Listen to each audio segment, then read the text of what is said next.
Ladies and gentlemen, in case you are wondering, yes, I am holding a big ass microphone, but that is only because I don't have a smaller one because I lost the charger to it. So we're gonna have to stick with this big old thing for today's video, but I just want to make sure that you all are subscribed and have left a like on the video. I have missed a lot over the past few weeks.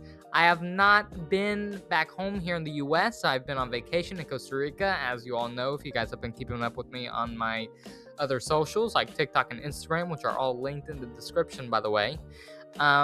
So I've missed a lot, but I've been doing my best to keep up while on vacation.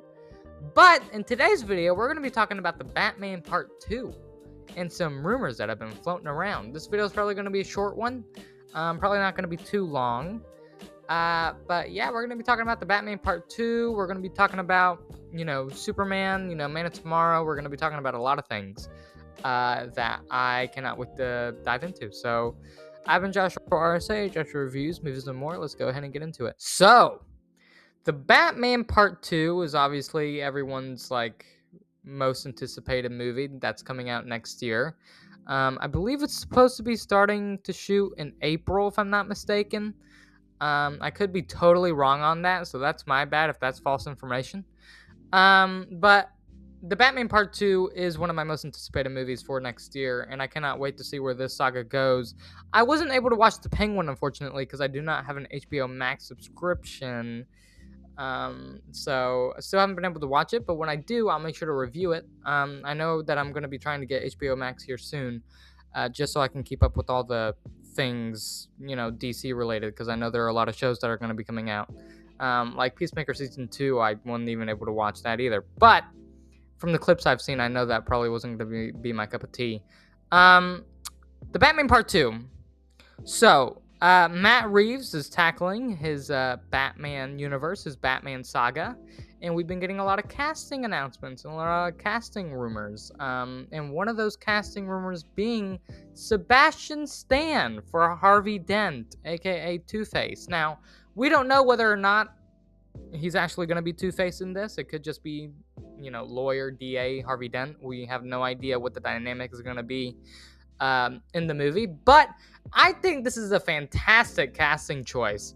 I think that if you were going to go for someone to play Harvey Dent, it has to be someone who's handsome, and Sebastian Stan definitely has that look. And Sebastian Stan's stylist actually did post something Two-Face related on their story, and I believe it's pretty much a done deal at this point. Never did I think that we would be seeing a crossover from the MCU to the DC universe, and obviously we're getting rumors and speculation that Scarlett Johansson is also going to be in this movie, which I cannot wait to see what she does in this saga. I think that's so cool that we're going to be seeing Sebastian Stan and Scarlett Johansson in this movie, alongside Robert Pattinson and a lot of this star-studded cast that's going to be in this movie. Sebastian Stan for Harvey Dent is, like I said, a good casting, and I think he's going to do a great job with the role. I have no idea what direction they're going with for the character. I don't know if this is just going to be a one and done. I don't know if this is going to be a multiple film thing where he comes back for multiple movies and then we do eventually see Two-Face. I have no idea. All I know is that I think that this can be really, really fun, and I hope it's really, really fun. And Scarlett Johansson coming back is also, coming onto the scene is really fun as well, and I can't wait to see what happens there. With Man of Tomorrow that's coming up, that's going to be starting to shoot in April. That I know for sure.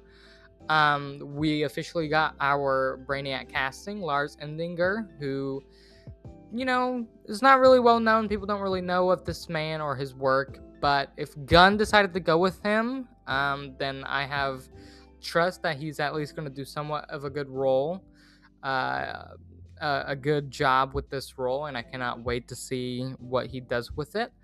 I would have loved to see, I always mispronounce his name, so I'm not going to even attempt it, but the person who played High Evolutionary in Volume 3 of Guardians would have been a really good choice as well, because they have very similar views on the world and what they want to accomplish. So I think that would have been a really good casting choice too. But this is also a good casting, and I can't wait to see what direction Gunn takes this character. I just really hope that Gunn doesn't make it stupid or silly. I really hope that Gunn takes it seriously and takes this character seriously, because it's Brainiac. I mean, you have to. If you don't, I just think you're stupid. And obviously, Nicholas Hoult is coming back for this movie. It's going to be sort of a team-up movie between Lex and Superman, which I find interesting. And Gunn keeps on coming out and talking about this movie, and he continues to make it about himself. He continues to state that, he sees himself in both Lex Luthor and Superman, and that's the reason why he's making this movie, because he can see both sides. And I'm like, you're just making a Superman film, man. Like, what do you mean you see yourself in Lex Luthor, who's quite literally a maniac? Like, what are we talking about here? So I don't necessarily know how I feel about that. I do feel as if Gunn has been very self-centered ever since he's gotten this job. He's been talking about himself a lot about these projects. And usually the director is the one who's behind the camera. Usually they don't give as many interviews as the actors do. But my God, man. I mean, have we even heard from David and Rachel since the release of Superman? I mean, I don't really think so. I don't even think we've heard from Holt, and he appeared in Peacemaker, which was fairly recent. But Gunn continues to come out and make these comments, so who knows? I'm of the fair opinion that, directors can do whatever they want. If they want to do interviews, that's fine, but also, they should just shut up sometimes. The Stranger Things fandom is going through this right now with Matt and Ross Duffer. Hey, Matt, Ross, shut up. Stop talking, please, because you're only making this worse. Like, just stop.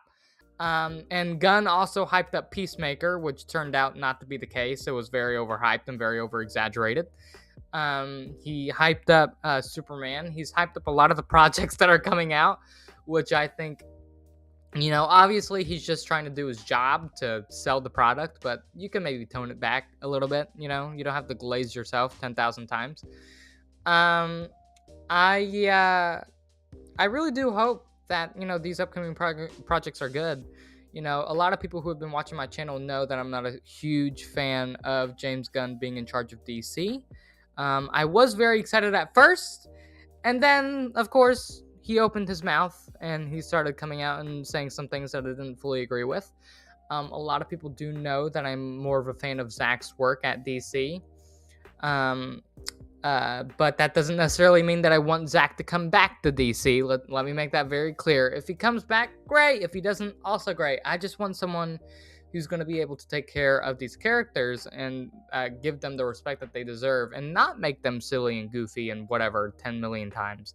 Like, this character right here means so much to me. I have comics upon comics, right? I mean, come on. I just really do hope that the DCU moving forward starts to take itself a little more seriously, and we get some really cool, intricate stories with these characters, and that's what I really, really, really, really want. Let me see, what else is there to talk about? I mean, I probably should have made a list of what to talk about. Avengers Doomsday. We're going to talk about that real quick. I am so excited for this movie. Obviously, we got the Cyclops trailer reaction that is up on my channel not too long ago. We got that in HD. I cannot wait for this movie. James Marsden is going to cook so hard with that character. Regardless of your opinions on James Marsden as a person, he's a fantastic actor. And I cannot wait to see what he does with the comic accurate Cyclops and the suit and everything. Oh my goodness, it's going to be so good. And the Russos really do seem to be taking that character seriously and the X-Men seriously, so I can't wait.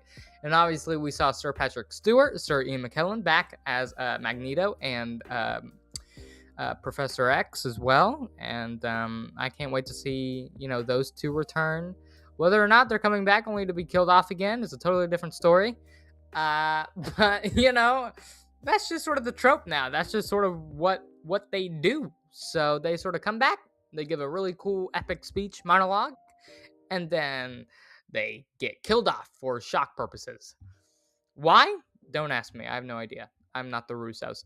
But Avengers Doomsday has been really, really interesting to look forward to, and it's been a really interesting thing to sort of look out for over the past few months.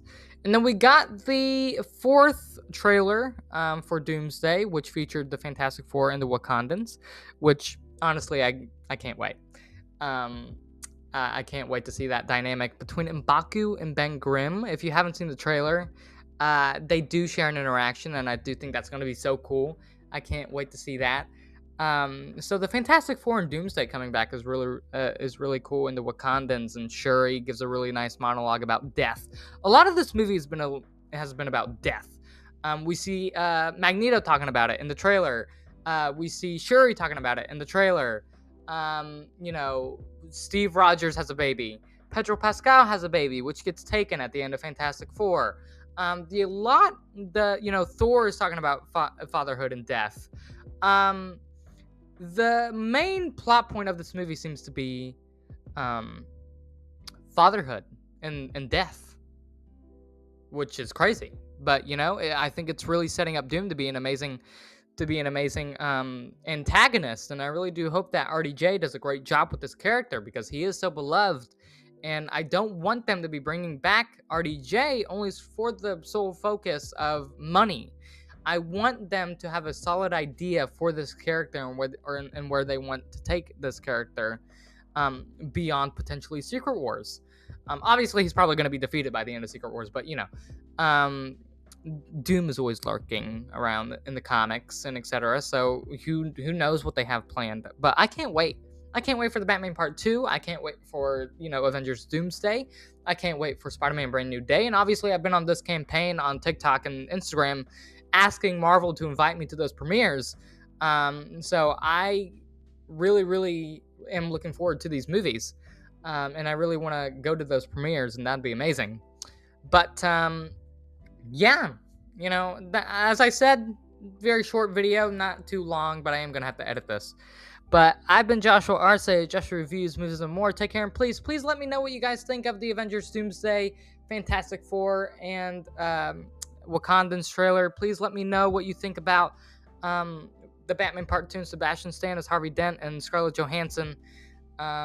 Also, speaking of Avengers Doomsday, by the way, real quick, we do see a new look at Namor, and he looks very badass. He looks very cool, so I can't wait to see that.